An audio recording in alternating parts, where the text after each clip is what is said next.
What's up guys, Omega here and welcome back to GT7. For a different video, this one inspired by a comment I received asking, in my opinion, what the top 5 GT3 cars for all-around performance were. So I thought this was a great video idea, so thank you to Mr. John for the idea and for the comment. And this is going to be my top 5 all-round Group 3 cars for Gran Turismo 7 at the moment, with the current BOP as of update 1.43. If you get any value out of today's video or you enjoy it at any point, let me know by dropping a like on it and subscribe to the channel, and let's just get straight on into it. And we're going to go from number 5 to number 1, with number 1 being what I think is probably the best all-round Group 3 car at the moment. So starting out with number 5, we've got the Toyota GR Super Racing Concept 2018 model, not to be confused with the other older Toyota. This car was untouched in the latest BOP update, was very dominant at one point, but was nerfed, I believe, a few updates ago, possibly even a couple of times. But as we've seen here at Monza, this car still can perform very well, especially when there is high speed involved. So some pros about this car is its top speed,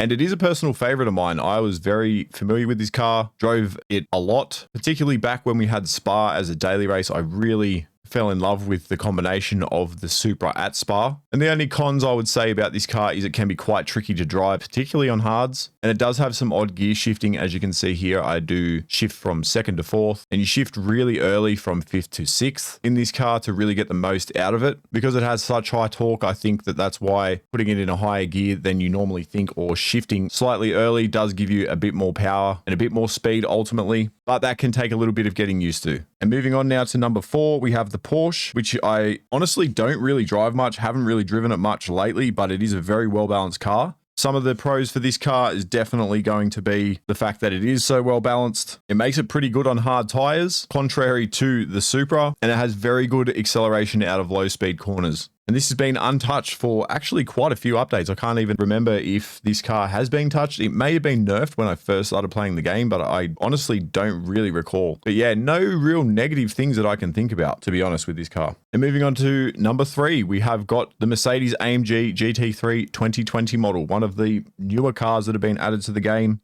The newest GT3 car, if I recall correctly. It's been nerfed in the mid and the low speed, but I do still think this is a very, very strong car, especially on particular tracks and anything that is high speed BOP, such as Bathurst. This car was very good there. Some particularly good things about this car, I did choose it for Manufacturer's Cup, so I do have quite a bit of experience with it, just practicing with it quite a bit and whatnot. And things I've noticed is that the car has exceptional braking. You can often brake much later than other cars can and still get the car stopped and turned in on time. When we had Suzuka as Daily Race C, it was the 20-lap race, very long race, 40 minutes for a daily race. But this was the go-to car for the race. And for me, it did feel like a very good race car. Very, very consistent, very comfortable to drive. And plus you have the added bonus that it looks and sounds great, in my opinion, at least. And the only real con about this car that I can tell is that it slightly lacks in top speed. Not much, but it is noticeable if you do go up against something like the Supra, or even the SLS Mercedes, I believe, has a better top speed. That's the only downside to this car that I have found so far. And moving on to number 2,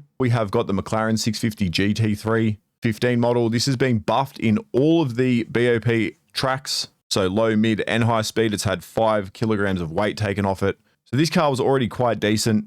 But yes, now it's definitely one of the better cars in the group, I would say. Some of the pros that I have found with this car is that it has a very good 5th gear and it has very, very good tire wear. And if I'm being honest, I have not driven this car as much as others on the list. But the one thing I will say is that at Interlagos for the last round of Nations, we did see that even though this car had the best lap time around the track, off the mark, it was a grid start. McLaren gets swamped, as you can see here.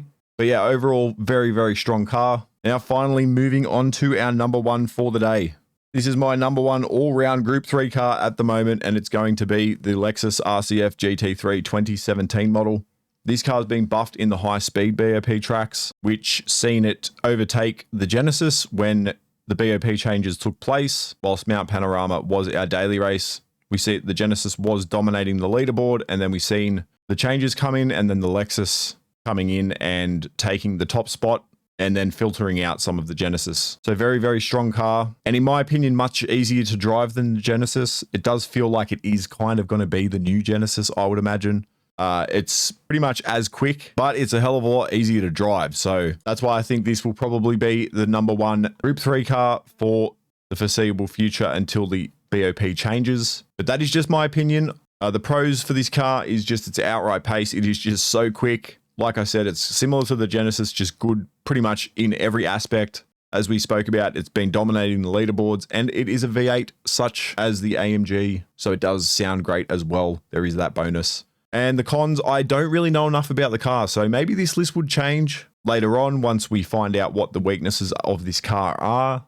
Currently, I do not know. I'm not too aware. I have a good idea of the other cars, but these cars kind of come out of nowhere, so we don't really know what the downsides are, if it even has any. So there you go. There is my top 5 all-round Group 3 cars for Gran Turismo 7 in its current state of BOP. I hope you did enjoy it very much. Let me know in the comments what you guys think about the list and this style of video. Did you enjoy it? And if you want more like this, let me know. I have a couple of ideas. I have a top 5 underrated Group 3 cars idea, a top 5 all-round Group 4 cars idea, or if you have something else in mind, please feel free to let me know in the comments below. And I hope this video helped you in some way. If you did get any value out of it, don't forget to drop a like on it and subscribe on your way out.